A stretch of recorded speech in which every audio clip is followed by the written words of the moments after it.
మంత్రి అనగాని సత్యప్రసాద్ కఠినంగా చర్యలు తీసుకుంటారని ప్రజలు ఆశాభావం వ్యక్తం చేస్తున్నారు.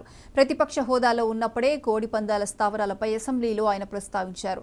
గళం ఎత్తి అప్పట్లో అధికార పక్షమైన వైసీపీ ప్రభుత్వాన్ని నిలదీశారు. ఇక ఇల్లీగల్ దందా నిర్వహించే వారికి ముచ్చమటలు పట్టడం ఖాయమని రేపల్లె ప్రజలు చెప్పుకుంటున్నారు.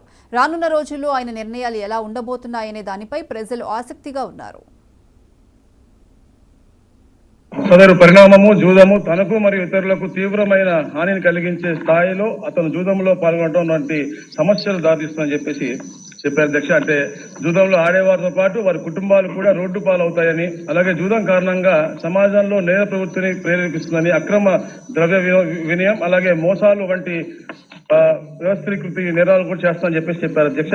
చాలా సంతోషమైన అధ్యక్ష, ఎందుకంటే యువత ముఖ్యంగా భవిష్యత్తు ఎవరైతే రాష్ట్రానికి దేశానికి ఉన్నారో వాళ్ళు తప్పుదో పడకుండా అధ్యక్ష ఆన్లైన్ గేమింగ్ బంద్ చేస్తా అంటూ ఆఫ్లైన్ లో వాళ్ళ నాయకులు ఈ రాష్ట్రంలో నలుమూలల దాదాపుగా 100 చోట్ల జూదగులాలు నడిపిస్తున్నారు లేదా అడుగుతా అధ్యక్ష.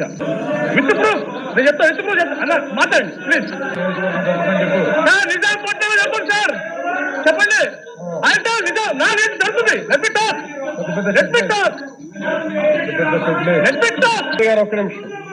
సత్యప్రసాద్ సార్, ఆనరబుల్ సీఎం గారు, I'm really appreciating the particular amendment. నేను కూడా ఒక జరుగుతున్న పరిస్థితులు అన్ని తెలుస్తున్నాయి లేవు అని చెప్పమన్నారు కాబట్టి I'm requesting you to call, you give a direction to the honourable DGP or whoever it is to take direct action and also give a toll-free number where anybody can tell, because we can't get you. నేను ఒక శాసన సభ్యుడిని అధ్యక్ష, వారం రోజులు అధ్యక్ష DGP గారు సీసీకి నేను phone చేశాను.